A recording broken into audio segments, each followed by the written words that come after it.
दुनिया में देश मेरा कृषि प्रधान है, दुख इस बात का कि राजा बेईमान है।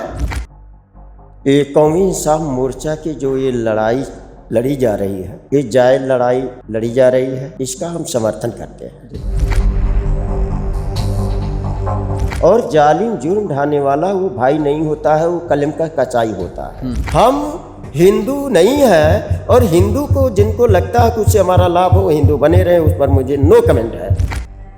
हम अपने देश और दुनिया में किसान रहते हैं, उन किसान भाइयों से अपील करते हैं, इंसाफ की लड़ाई में आप लोगों को शरीक होना चाहिए जी। तो देश के जो सरकार चल रही है वो संघ की सरकार चल रही है। संघ को किसने बनाया? आरएसएस को कांग्रेस ने बनाया 1925 में जी। ईवीएम जब तक रहेगी तब तक भारत का कोई भी किसान नहीं बचेगा, देश नहीं बचेगा। कौमी इंसाफ मोर्चा 7 जनवरी ਤੋਂ ਲੈ ਕੇ ਲਗਾਤਾਰ ਚੱਲ ਰਿਹਾ ਜੀ। ਹੁਣ ਇਕੱਲਾ ਹੀ ਪੰਜਾਬ ਦਾ ਨਹੀਂ ਰਹਿ ਗਿਆ, ਪੂਰੇ ਭਾਰਤ ਦੇ ਵਿੱਚ ਜਿਹੜਾ ਇਹ ਮੋਰਚਾ ਪਹੁੰਚ ਚੁੱਕਿਆ। ਸਰਕਾਰਾਂ ਨੇ ਹਮੇਸ਼ਾ ਘੱਟ ਗਿਣਤੀਆਂ ਨਾਲ ਧੱਕਾ ਕੀਤਾ। ਸੰਵਿਧਾਨ ਦੇ ਮੁਤਾਬਕ ਉਹਨਾਂ ਦੀ ਰਿਹਾਈ ਬਣਦੀ ਆ, ਪਰ ਉਹ ਉਸ ਨੂੰ ਮੰਨ ਨਹੀਂ ਰਹੇ ਕਾਨੂੰਨ ਨੂੰ।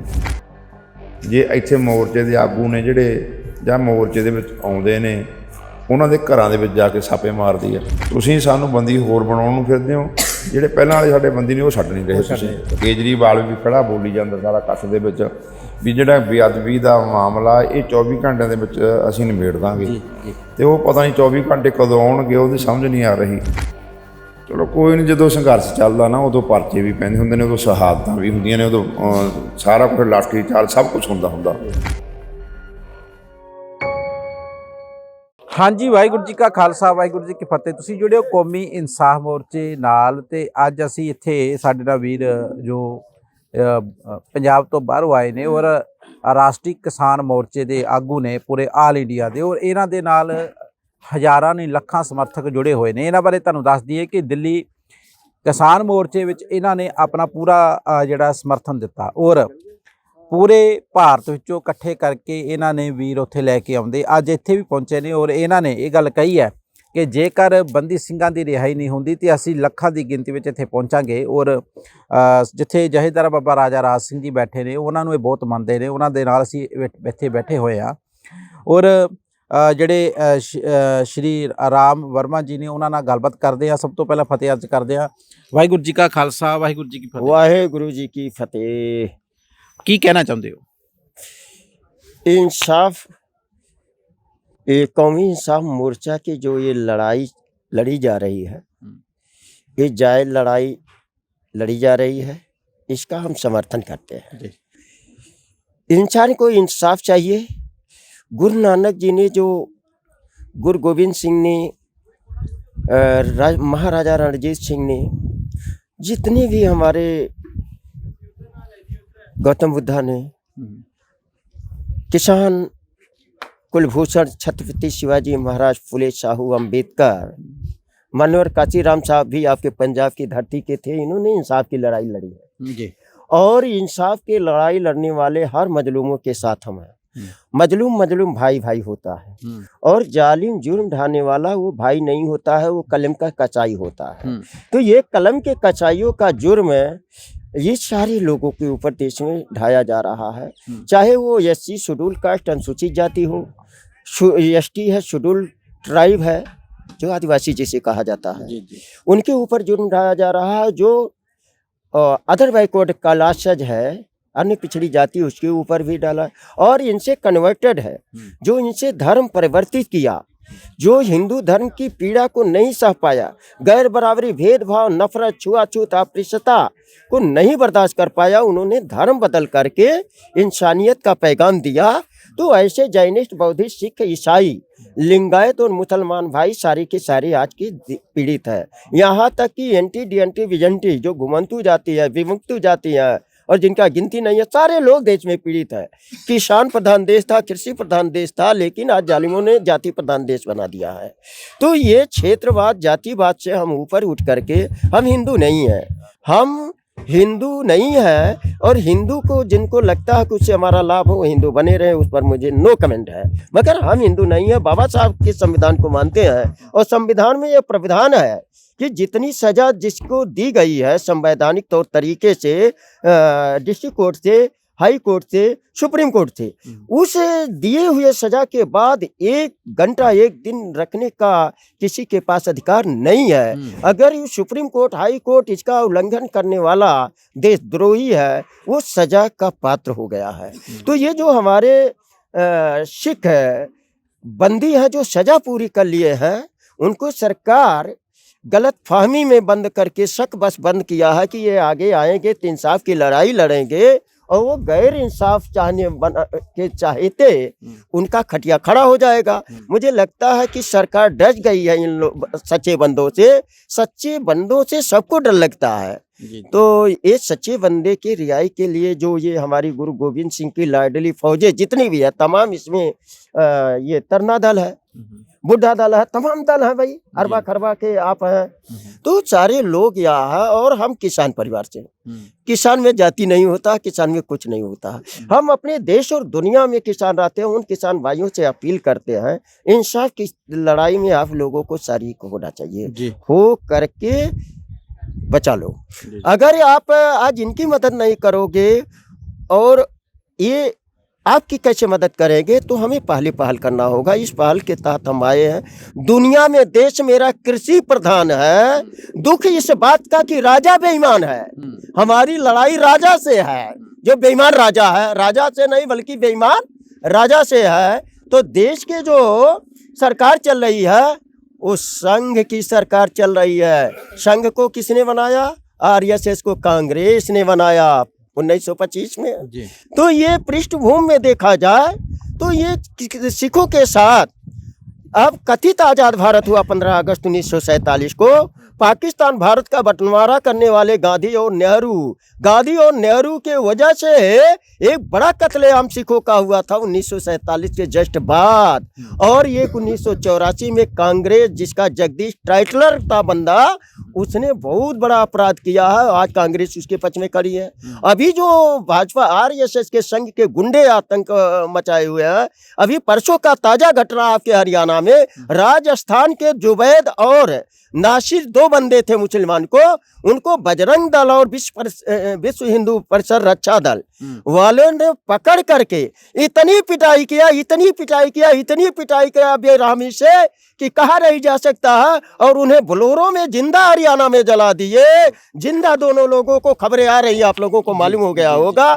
तो उसका भी वामन मेश्राम साहब ने उस बंदे के परिवार को, उनको इंसाफ मिले, इसके लिए 25 फरवरी 2023 को ऑल इंडिया के 563 जिलों पर एक साथ धरना प्रदर्शन का ऐलान कर दिया है। उसका भी स्वागत हम करते हैं और समर्थन करते हैं अपने राष्ट्रीय किसान मोर्चा के तरफ से। और सारे लोगों से अपील करते हैं कि जहां भी नाइंसाफी का माहौल इन लोगों के द्वारा हो रहा है, इसको कंट्रोल करने के लिए जो हमारे सिख भाई डटे हैं, इनको डटा रहना चाहिए। हम उनके साथ हैं, मेश्राम साहब उनके साथ हैं, और हमारी नवासी संगठन साथ हैं। SC ST OBC में जो हमने जागृति किया करोड़ों लोगों में, वो आपके साथ है। आप लोग लीड करोगे और ये एक दिन कृषि प्रधान देश होगा, ये किसान प्रधान देश होगा।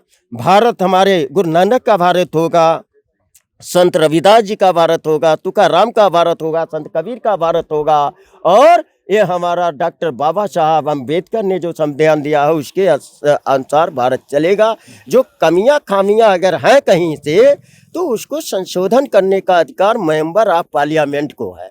मेंबर ऑफ पार्लियामेंट में चर्चा बहस होनी चाहिए, और जब तक साफ सुथरा रिजल्ट ना आ जाए तब तक संसद चलनी चाहिए। लेकिन दुख इस बात का है कि संसद में जूता चप्पल चलते हैं, गोली गाली चलती है, ये इंसाफ की आवाज वहां नहीं उठाई जाती है। जो नेता संसद में जाते हैं वो ईवीएम मशीन से जाते हैं। ईवीएम मशीन की वजह से भारत में रहने वाले लोगों के साथ ना इंसाफी हो रहा है। हमारा परिवर्तन यात्रा मध्य प्रदेश में चल रहा था, पार्ट 4 किसान बचाओ देश बचाओ ईवीएम बंडा 4 राष्ट्रव्यापी परिवर्तन है, जिस पर ईवीएम पर 3 सुप्रीम कोर्ट के फैसले आए हैं। 8 अक्टूबर 2013 को आया है। याची सुब्रमण्यम स्वामी था, डॉक्टर जो राज्यसभा सदस्य भाजपा के तौर पर नामित थे, उनका कार्यकाल पूरा हो गया, उन्होंने याचना किया। 8 अक्टूबर 2013 को आया कि सुप्रीम कोर्ट ये ईवीएम मशीन में पारदर्शिता नहीं है।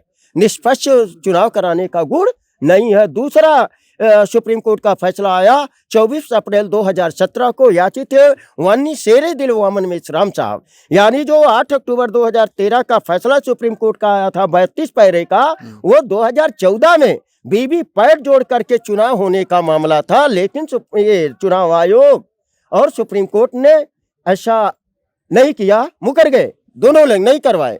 और 2000 तब इसके खिलाफ कंटेम्प्ट ऑफ कोर्ट में माननीय वामन मेश्राम साहब गए, तो दिल्ली सुप्रीम कोर्ट में 24 अप्रैल 2017 को ये आदेश आया कि वीवी पैट लगा करके चुनाव कराया जाए, जिसके लिए नरेंद्र दामोदर दास मोदी भारत सरकार प्रधानमंत्री ने 3,567 करोड़ रुपया का बजट दिया 2019 में।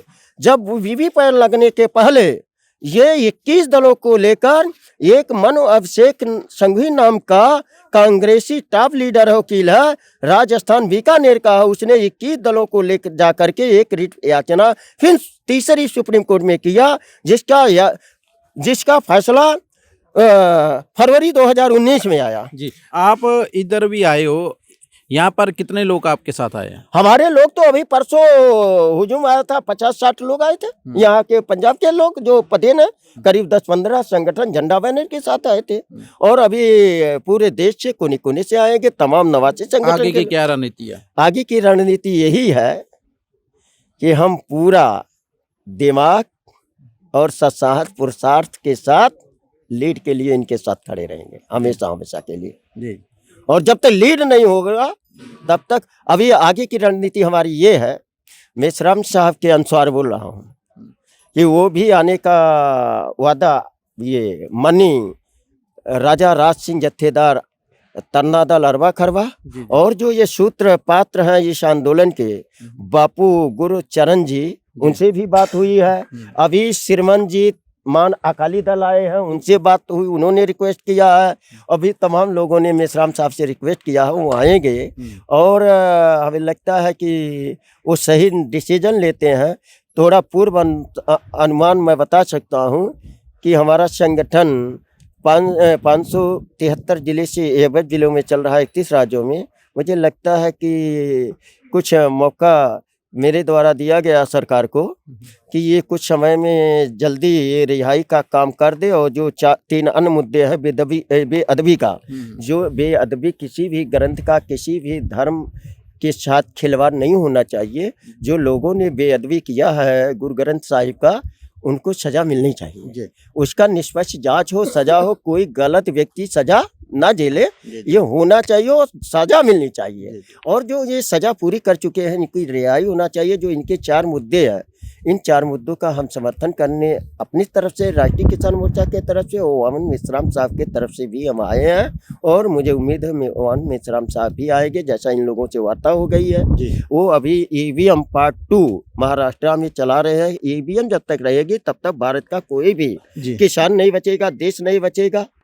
तो ईवीएम मशीन हटाना है, लोकतंत्र बचाना है, ईवीएम मशीन हटाना है और संविधान बचाना है। ईवीएम मशीन हटाना है, सारे सही लोगों को सुरक्षित हिफाजत करना है। ईवीएम मशीन ही जानलेवा है जी। बिल्कुल जी, साडे नाल जथेदार राजा राज सिंह जी भी बैठे ने, आपां उन्हां नाल भी गलबात कर रहे हां ते फतेह अर्ज करदे हां।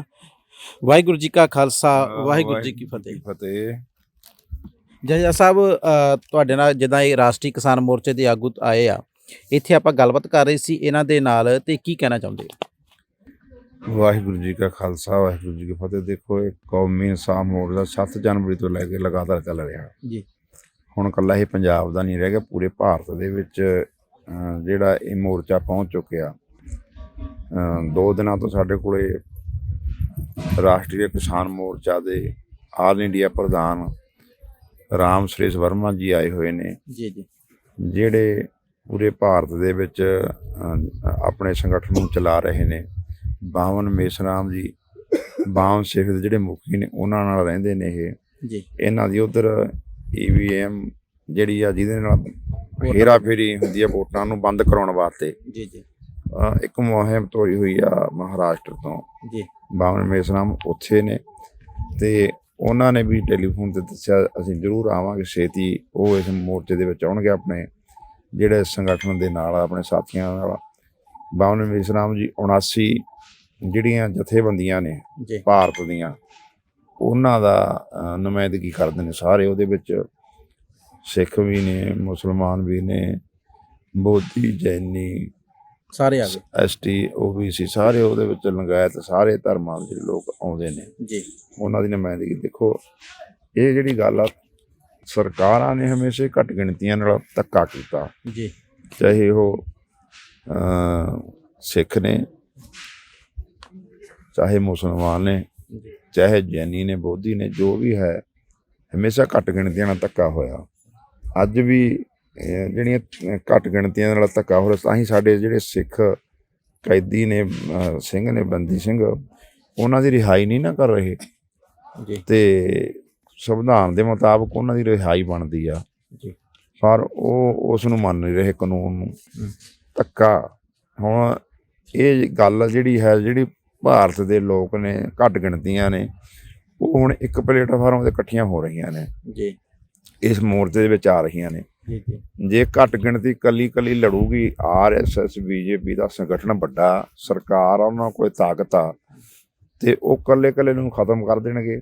ਜੇ ਇਕੱਠੇ ਹੋ ਕੇ ਲੜਨ ਤੇ ਫਿਰ ਇਸ ਦੇਸ਼ ਦੇ ਵਿੱਚੋਂ BJP ਦੀਆਂ ਜਿਹੜੀਆਂ ਜੜ੍ਹਾਂ ਨੇ ਉਹ ਪੱਟੀਆਂ ਜਾਣਗੀਆਂ। ਬਿਲਕੁਲ। ਤਾਂ ਫਿਰ ਇੱਥੇ ਆ ਰਹੇ ਨੇ ਸਾਰੇ। ਮੋਰਚਾ ਪੂਰੀ ਚੜ੍ਹਦੀ ਕਲਾ ਦੇ ਵਿੱਚ ਹਰ ਰੋਜ਼ ਇੱਥੇ ਹਜ਼ਾਰਾਂ ਦੀ ਗਿਣਤੀ ਦੇ ਵਿੱਚ ਸੰਗਤ ਆਉਂਦੀ ਆ। ਹਰ ਰੋਜ਼ ਹੀ ਇੱਥੇ ਨਵੀਆਂ ਟਰਾਲੀਆਂ ਆ ਕੇ ਖੜ੍ਹਦੀਆਂ ਨੇ, ਨਵੇਂ ਤੰਬੂ ਲੱਗਦੇ ਨੇ। ਕੱਲ੍ਹ ਪਰਸੋਂ ਦੀਆਂ ਆਪਣੇ 5-6 ਟਰਾਲੀਆਂ ਜਿਹੜੀਆਂ ਰਾਜਸਥਾਨ ਤੋਂ ਚੱਲ ਕੇ ਆਈਆਂ ਨੇ ਇੱਥੇ, ਉਹ ਪਿੱਛੇ ਉਹ ਹਾਂ ਲਾਲ ਇੱਟਾਂ ਕੋਲੋਂ ਚਲਿਆ ਗਿਆ ਮੋਰਚਾ। ਤੇ ਹਰ ਰੋਜ਼ ਹੀ ਪੂਰੇ ਇੱਥੇ ਜਥੇਬੰਦੀਆਂ ਨਵੇਂ ਤੰਬੂ ਵੀ ਕੱਢ ਜਾਂਦੇ ਨੇ, ਤੇ ਪੂਰੀਆਂ ਜਿਹੜੀਆਂ ਜਥੇਬੰਦੀਆਂ ਦੇ ਮਨ ਦੇ ਵਿੱਚ ਦਰਦ ਆ, ਉਹ ਸਾਰੇ ਇੱਥੇ ਪਹੁੰਚ ਰਹੇ ਨੇ। ਜਥੇਦਾਰ ਸਾਹਿਬ, ਕੱਲ ਭਾਈ ਅਮਰਤਪਾਲ ਸਿੰਘ ਖਾਲਸਾ ਜੋ ਆਪਣਾ ਅਜਨਾਲੇ ਥਾਣੇ ਵਿੱਚ ਹੋਇਆ, ਵੇਖੋ ਝੂਠੇ ਪਰਚੇ ਦਰਜ ਕਰ ਦਿੱਤੇ ਗਏ, ਫਿਰ ਸਰਕਾਰ ਨੂੰ ਵਾਪਸ ਵੀ ਲੈਣੇ ਪਏ, ਕੀ ਕਹਿਣਾ ਚਾਹੁੰਦੇ ਹੋ? ਦੇਖੋ, ਸਰਕਾਰ ਨੇ ਹਮੇਸ਼ਾ ਝੂਠੇ ਪਰਚੇ ਕਰੇ ਨੇ। ਸਰਕਾਰ ਜਦੋਂ ਵੀ ਕਰਦੀ ਹੈ ਧੱਕਾ ਹੀ ਕਰਦੀ ਹੈ।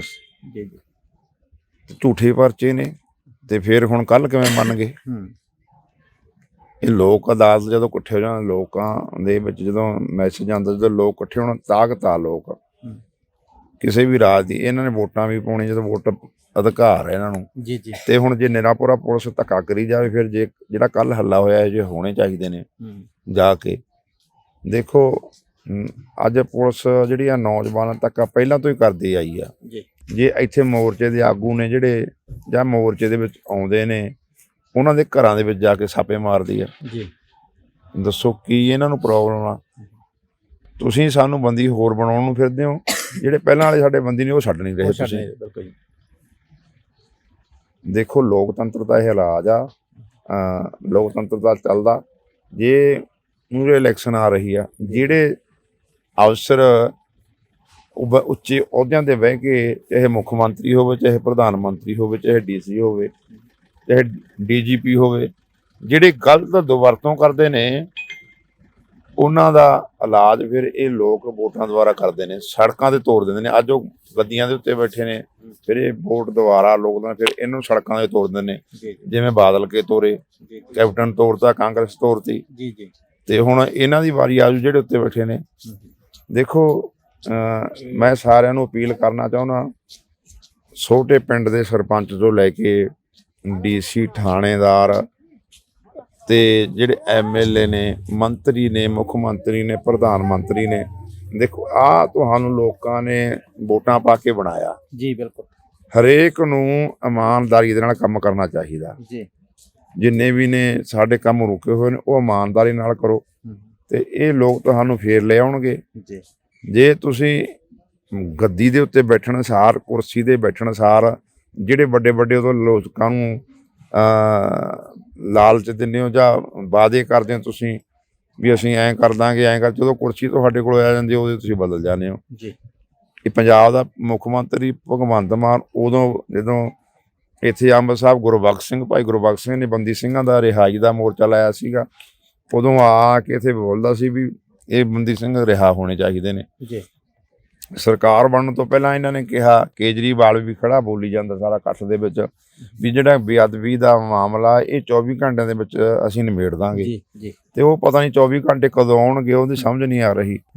ਤੇ ਆਉਂਦਾ ਸਾਲ ਬੀਤ ਗਿਆ ਤੇ ਫਿਰ ਜੇ ਇਹੋ ਜਿਹੇ ਵਾਅਦੇ ਕਰਕੇ ਲੋਕਾਂ ਦੇ ਨਾਲ ਇਹ ਨਹੀਂ ਖਰੇ ਉਤਰਦੇ, ਫਿਰ ਅੱਜ ਇਹ ਕੁਰਸੀਆਂ ਤੇ ਬੈਠੇ ਨੇ, ਕੱਲ ਨੂੰ ਲੋਕਾਂ ਨੇ ਫਿਰ ਇੱਥੇ ਇਹ ਸੜਕਾਂ ਤੇ ਤੋੜ ਦੇਣਾ ਇਹਨਾਂ ਨੂੰ ਜੀ ਜੀ ਤੇ ਦੇਰ ਨਹੀਂ ਲੱਗਦੀ ਹੁੰਦੀ ਪਾਸਾ ਪਲਟਣ ਨੂੰ। ਇਸ ਕਰਕੇ ਹਰੇਕ ਨੂੰ ਜਿਹੜਾ ਕੋਈ ਉੱਚ ਅਹੁਦੇ ਤੇ ਬੈਠਾ ਉਹਨੂੰ ਆਪਦੀ ਇਮਾਨਦਾਰੀ ਨਾਲ ਕੰਮ ਕਰਨਾ ਚਾਹੀਦਾ। ਆਪਦੇ ਦੇਖੋ ਇੱਥੇ ਚਲਿਆ ਸਭ ਨੇ ਜਾਣਾ, ਕੋਈ ਇੱਥੇ ਸਥਿਰ ਰਹਿਣ ਵਾਲਾ ਨਹੀਂ ਆ, ਕੋਈ ਪਹਿਲਾਂ ਤੁਰ ਜਾਂਦਾ ਕੋਈ ਬਾਅਦ ਤੁਰ ਜਾਂਦਾ।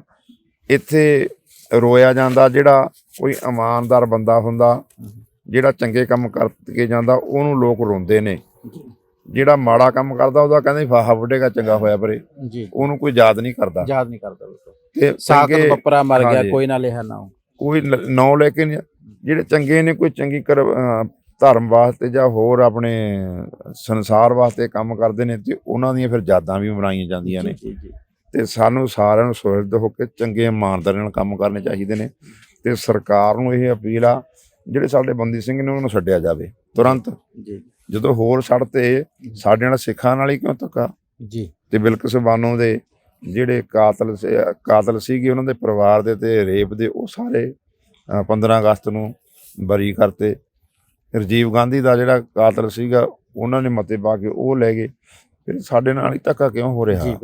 ਜੇ ਇਹਨਾਂ ਨੂੰ ਕੋਈ ਡਾਊਟ ਆ ਵੀ ਇਹ ਆ ਕੇ ਬਾਹਰੇ ਕੋਈ ਗਲਤ ਕੰਮ ਕਰਨਗੇ ਤੇ ਫਿਰ ਪੁਲਿਸ ਕਿਹੜਾ ਕਿਤੇ ਚਲੀ ਗਈ ਆ ਜਾਂ ਇਹ ਕਿਹੜਾ ਵਿਦੇਸ਼ ਭੱਜ ਜਾਣਗੇ? ਫਿਰ ਫੜ ਲੈਣਾ, ਕਾਨੂੰਨ ਤਾਂ ਉਹੀ ਆ ਨਾ, ਫਿਰ ਫੜ ਲੈਣਾ, ਛੱਡਣਾ ਤਾਂ ਸਹੀ। ਉਹਨਾਂ ਨੇ 25 30 35 ਸਾਲ ਜੇਲ੍ਹਾਂ 'ਚ ਗੁਜ਼ਾਰਤੇ ਤੇ ਉਹਨਾਂ ਨੂੰ ਹੁਣ ਆਪਣੀ ਜ਼ਿੰਦਗੀ ਜਿਉਣ ਦਾ ਹੱਕ ਹੈ ਨਹੀਂਗਾ। ਉਹਨਾਂ ਨੂੰ ਹੱਕ ਆ, ਇਸ ਕਰਕੇ ਉਹਨਾਂ ਨੂੰ ਤੁਰੰਤ ਰਿਹਾ ਕੀਤਾ ਜਾਣਾ ਚਾਹੀਦਾ। ਬੇਅਦਬੀ ਦੇ ਜਿਹੜੇ ਮਸਲੇ ਨੇ ਲਟਕਦੇ ਇਹ ਤੁਰੰਤ ਹੱਲ ਕੀਤੇ ਜਾਣ। ਜੇ ਨਹੀਂ ਕਰਨਗੇ ਗੁਰੂ ਦੀ ਮਾਰ ਫਿਰ ਸਭ ਨੂੰ ਪੈਣੀ ਆ। ਪਹਿਲਾਂ ਬਾਦਲ ਕਿਆਂ ਨੂੰ ਪੈ ਗਈ, ਫਿਰ ਕੈਪਟਨ ਹੋਣਾ ਨੂੰ ਪੈ ਗਈ, ਹੁਣ ਇਹਨਾਂ ਦੀ ਵਾਰੀ ਆ। ਜਥੇਦਾਰ ਸਾਹਿਬ ਇੱਕ ਲਾਸਟ ਸਵਾਲ ਆ ਕਿ ਜਿਹੜੇ ਇੱਥੇ ਵੀ ਪਰਚੇ ਤੁਹਾਡੇ ਤੇ ਪਾਏ ਗਏ, ਜਿਵੇਂ ਭਾਈ ਅਮਰਤਪਾਲ ਸਿੰਘ ਖਾਲਸਾ ਉਹਨਾਂ ਤੇ ਬੰਦਿਆਂ ਝੂਠੇ ਪਰਚੇ ਪਾਏ ਗਏ, ਉਹਨਾਂ ਤੇ ਖੁਦ ਪਰਚਾ ਕੀਤਾ ਗਿਆ, ਇੱਥੇ ਤੁਹਾਡੇ ਵੀ ਪਰਚੇ ਪਾਏ ਗਏ ਜਦੋਂ 8 ਅਗਸਤ ਨੂੰ ਮਸਲਾ ਹੋਇਆ, ਉਸ ਬਾਰੇ ਕੀ ਕਹਿਣਾ ਚਾਹੁੰਦੇ ਹੋ? ਚਲੋ ਕੋਈ ਨਹੀਂ, ਜਦੋਂ ਸੰਘਰਸ਼ ਚੱਲਦਾ ਨਾ ਉਦੋਂ ਪਰਚੇ ਵੀ ਪੈਂਦੇ ਹੁੰਦੇ ਨੇ, ਉਦੋਂ ਸ਼ਹਾਦਤਾਂ ਵੀ ਹੁੰਦੀਆਂ ਨੇ, ਉਦੋਂ ਸਾਰਾ ਕੁਛ ਲਾਠੀ ਚਾਰਜ ਸਭ ਕੁਛ ਹੁੰਦਾ ਤੇ ਡਰਦੇ ਨਹੀਂ ਹੁੰਦੇ, ਡਰਨ ਦੀ ਕੋਈ ਗੱਲ ਨਹੀਂ ਹੁੰਦੀ। ਜਦੋਂ ਦਿੱਲੀ 'ਚ ਬੈਠੇ ਤੇ ਉੱਥੇ ਪਰਚੇ ਵੀ ਸਾਡੇ ਤੇ ਪਏ ਨੇ, ਉੱਥੇ ਜਿਹੜਾ ਹੈ ਲਾਠੀ ਚਾਰਜ ਵੀ ਬਹੁਤ ਹੋਇਆ ਤੇ ਉਹ ਚੜ੍ਹ ਕੇ ਬਥੇਰਿਆ ਸਾਡੇ ਤੰਬੂਆਂ ਨੂੰ ਵੀ ਉੱਥੇ ਅੱਗਾਂ ਲਾਈਆਂ ਗਈਆਂ, ਹੈ ਨਾ। ਨੌਜਵਾਨ ਫੜ ਕੇ ਅੰਦਰ ਜੇਲ੍ਹ 'ਚ ਕਰਤਾ, ਕੁੱਟਮਾਰ ਵੀ ਹੋਈ ਤੇ ਉੱਥੇ ਸਾਡਾ ਨੌਜਵਾਨ ਨਵਰੀਤ ਸਿੰਘ ਉਹ ਵੀ ਉੱਥੇ ਗੋਲੀ ਮਾਰ ਕੇ ਮਾਰਤਾ। ਸੰਘਰਸ਼ ਸੀਗਾ, ਜਦੋਂ ਸੰਘਰਸ਼ ਹੁੰਦਾ ਫਿਰ ਤਾਂ ਸਾਰਾ ਕੁਝ ਚੱਲਦਾ ਹੁੰਦਾ। ਜੇ ਅਸੀਂ ਇਹਨਾਂ ਗੱਲਾਂ ਨੂੰ ਮੁੱਖ ਰਹਿ ਕੇ ਬਹਿ ਗਏ ਫਿਰ ਤਾਂ ਅਸੀਂ ਇਹਦਾ ਮਤਲਬ ਵੀ ਸੰਘਰਸ਼ ਲੜ ਨਹੀਂ ਸਕਦੇ। ਸਾਨੂੰ ਕੋਈ ਫਰਕ ਨਹੀਂ ਪੈਂਦਾ, ਜਦੋਂ ਮੋਰਚਾ ਲੱਗਦਾ ਉਦੋਂ ਸਾਰੀਆਂ ਗੱਲਾਂ ਹੁੰਦੀਆਂ ਨੇ, ਪਰ ਅਸੀਂ ਦਬਣ ਵਾਲੇ ਨਹੀਂ ਸਰਕਾਰ ਤੋਂ। ਅਸੀਂ ਜਿਹੜੇ ਇੱਥੇ ਬੈਠੇ ਹਾਂ, ਹੱਕ ਨੇ ਜਿਹੜੀਆਂ ਉਹ ਅਸੀਂ ਇਹਨਾਂ ਨੂੰ ਹੱਲ ਕਰਾ ਕੇ ਫੇਰ ਹੀ ਜਾਣਾ, ਨਹੀਂ ਅਸੀਂ ਬੈਠੇ ਹਾਂ। ਜੀ ਬਿਲਕੁਲ ਜੀ। ਜਥੇਦਾਰ ਰਾਜਾ ਰਾਜ ਸਿੰਘ ਜੀ ਨਾਲ ਗੱਲਬਾਤ ਕਰ ਰਹੀ ਸੀ, ਜਿਨ੍ਹਾਂ ਨੇ ਰਾਸ਼ਟਰੀ ਕਿਸਾਨ ਮੋਰਚੇ ਦੇ ਆਗੂ ਨਾਲ ਵੀ ਗੱਲਬਾਤ ਕੀਤੀ ਆ। ਉਹਨਾਂ ਨੇ ਕਿਹਾ ਵੀ ਬਹੁਤ ਵੱਡੇ ਪੱਧਰ ਤੇ ਪਹੁੰਚ ਰਹੇ ਨੇ ਔਰ ਸਰਕਾਰ ਜੋ ਕਾਰਨਾਮੇ ਕਰ ਰਹੀਆਂ ਨੇ, ਜੋ ਘਟਨਾਕ੍ਰਮ ਲਗਾਤਾਰ ਪੰਜਾਬ ਵਿੱਚ ਹੋ ਰਹੇ ਨੇ, ਜਿਵੇਂ ਅਜਨਾਲੇ ਹੋਇਆ 8 ਅਗਸਤ ਨੂੰ ਇੱਥੇ ਹੋਇਆ, ਝੂਠੇ ਪਰਚੇ ਪਾ ਕੇ ਇੱਕ ਡਰਾਉਣ ਧਮਕਾਉਣ ਦਾ ਜ਼ਰੀਆ ਅਪਣਾ ਰਹੀਆਂ ਨੇ, ਉਹ ਬਿਲਕੁਲ ਗਲਤ ਆ ਔਰ ਨਾ ਹੀ ਦਬੇ ਆ ਨਾ ਦਬਾਂਗੇ। ਔਰ ਜਿਹੜਾ ਸਾਡਾ ਹੱਕ ਆ ਅਸੀਂ ਉਸ ਹੱਕ ਲਈ ਬੈਠੇ ਹੋਏ ਆ, ਉਹ ਅਸੀਂ ਲਗਾਤਾਰ ਇੱਥੇ ਬੈਠੇ ਰਵਾਂਗੇ। ਜਥੇਦਾਰ ਰਾਜਾ ਰਾਜ ਸਿੰਘ ਜੀ ਨਾਲ ਗੱਲਬਾਤ ਹੋ ਰਹੀ ਸੀ। ਜੁੜੇ ਰਹੋ ਅਕਾਲ ਚੈਨਲ ਦੇ ਨਾਲ। ਵਾਹਿਗੁਰੂ ਜੀ ਕਾ ਖਾਲਸਾ, ਵਾਹਿਗੁਰੂ ਜੀ ਕੀ ਫਤਿਹ।